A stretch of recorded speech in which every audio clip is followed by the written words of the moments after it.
दूसरी जानिब मुल्तान में 3 मंजिला इमारत गिरने का वाक़या पेश आया है। रेस्क्यू ऑपरेशन मुकम्मल कर लिया गया है। 8 अफराद को मलबे से भी निकाल लिया गया है। इमारत गिरने से 9 अफराद जाँ बहक हुए हैं और 2 ज़ख्मी हुए हैं। इस हवाले से मज़ीद भी जान लेते हैं ब्यूरो हेड ताहिर खान से। ताहिर, बताइएगा, 2 अफराद की इत्तलात आ रही थी कि वो मलबे तले दबे हुए हैं, क्या उन्हें भी निकाल लिया गया और क्या वजह बताई जा रही है, इमारत गिरी कैसे?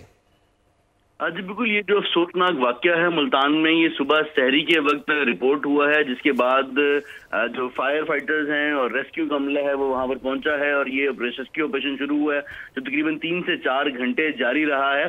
और इसमें 9 अफराद जो हैं वो जान की बाजी हार चुके हैं, जिनमें से 7 अफराद का जो ताल्लुक है वो एक ही खानदान से है, मियाँ बीवी और बेटे बेटियां समेत ये 7 अफराद हैं, जबकि जो 2 अफराद हैं उनका एक खानदान से ताल्लुक है। और ये जो बिल्डिंग 3 मंजिला बिल्डिंग गिरी है, इसमें अभी तक इब्तदाई इत्तलात ये सामने आ रही हैं कि वो बिल्डिंग अंडर कंस्ट्रक्शन भी थी और वहां पर कोई जो है वो गैस लीकेज से धमाका भी हुआ। तमाम ये भी सारी इब्तदाई इत्तलात है और वो बिल्डिंग 7 वाली बिल्डिंग पर गिरी और उस बिल्डिंग में जो 7 अफराद मौजूद थे वहां पर उनकी वफात हुई उससे। और इसके बाद ये 2 तकरीबन बिल्डिंग्स गिरी हैं और वहां पर डिप्टी कमिश्नर भी पहुंच चुके हैं, अफसरान भी मौके पर पहुंच चुके हैं, लीगल टीमें भी वहां पर पहुंच चुकी हैं। इंस्पेक्शन की जा रही है कि इसकी असल वजूहात क्या हैं। ताहम एक ही खानदान के 7 अफराद इस वाक़े में जान की बाजी हार चुके हैं और एक खानदान के 2 अफराद हैं वो भी जान की बाजी हार चुके हैं। ताहम 2 अफराद जिनको निश्चित अस्पताल मुंतकिल किया गया था, उनकी हालत भी